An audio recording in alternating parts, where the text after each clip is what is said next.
কুড়িগ্রামের ওপর দিয়ে বইছে মৃদু শৈত্যপ্রবাহ। শীতের দাপটে ব্যাহত হচ্ছে স্বাভাবিক জীবনযাত্রা। মধ্যরাত থেকে সকাল পর্যন্ত ঘন কুয়াশায় ঢেকে থাকছে চারপাশ। শুক্রবার সকাল ৯টায় জেলায় সর্বনিম্ন তাপমাত্রা রেকর্ড করা হয়েছে ৯.৫ ডিগ্রি সেলসিয়াস। আর সন্ধ্যার পরে হিমেল বাতাসে তাপমাত্রা আরও নিম্নগামী হওয়ায় তীব্র শীত অনুভূত হয়। তীব্র ঠান্ডায় সবচেয়ে বিপাকে পড়েছেন দরিদ্র খেটে খাওয়া শ্রমজীবীরা। জরুরি প্রয়োজন ছাড়া ঘর থেকে বের হচ্ছেন না কেউ। খড়কুটো জ্বালিয়ে শীত নিবারণের চেষ্টা করছেন অনেকে। শৈত্যপ্রবাহের কবলে পড়েছে নদী তীরবর্তী চর ও দ্বীপচরের কয়েক লাখ মানুষ। এখন ঠান্ডাতে ঘর বেড়া জানা বুঝছেন, আমার সেই একেবারে সমস্যা হয়ে গেছে। ঠান্ডাতে হাত ঠ্যাং সৃষ্টি লাগে, ঠান্ডাতে ঘুমাইতে পারি না, বিছনা টিছনা সব ঠান্ডা, কম্বল একটাও পাই না। আমার কে দেয় আমার কম্বল? আমার কেউ দেয় না কম্বল। এই দেশের মধ্যে কোনো ইলিপ টিলিপ পাই না, আমার কাহিনী সাহায্য করে না, সবাই আইসা এইভাবে করে যায়, আমি কিছু পাই না। আমি কী করে থাকবো আমি ভাঙা ঘরটার মধ্যে? কারণ কামাই না করলে খামো কি? এটাই তো আমাদের কর্ম না। এই কুয়াশা যে শীত, এই শীতে আসতে তো কষ্ট সবারই হয়, কারণ কষ্ট হলে কিছু করার নাই, তারপর আসা লাগবো। এটাই আমাদের মনে করো নিয়ম নীতি। হাত পা বরফ হয়ে যায়, গাড়ি চালাতে পারি না, কি করি?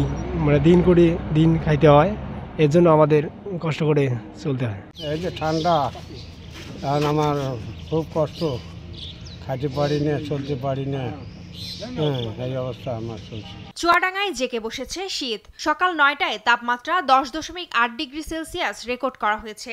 সূর্যের দেখা মিললেও হিমেল হাওয়ায় সূর্য উত্তাপ ছড়াতে পারছে না। শীত বস্ত্রের জন্য দুর্ভোগে পড়েছেন নিম্ন আয়ের মানুষ। প্রচণ্ড শীত পড়তেছে চুয়াডাঙ্গায়, তাই আমরা ভ্যান চালাচ্ছি, শীত লাগছে। সকালবেলা বেরোলে তো খুব কষ্ট হচ্ছে, মাছের ব্যবসা করি, পানি টানি না চলবে, খুব কষ্ট হচ্ছে, খুব কাপড় ধুতে হচ্ছে, নানা যাচ্ছে না, পানি খুব ঠান্ডা। শীত মেলাই তো নাগে, শীতের জ্বালা হাত পা গুটি রয়েছে যে, আর কি করবো? শীত এই যে আর কি সমস্যা, শীতই লাগছে, আর টুকিটাকি করি, সে হলে আর করবো কি বাবা? শীতে বাইরে বেরোতে পারছি না আমরা, তো চুয়াডাঙ্গা জেলাতে প্রচুর শীত পড়ছে। পঞ্চগড়ে শুরু হয়েছে হাড় কাঁপানো শীত। দেশে চলতি মৌসুমের সর্বনিম্ন তাপমাত্রা 8.3 ডিগ্রি সেলসিয়াস রেকর্ড করা হয়েছে পঞ্চগড়ে।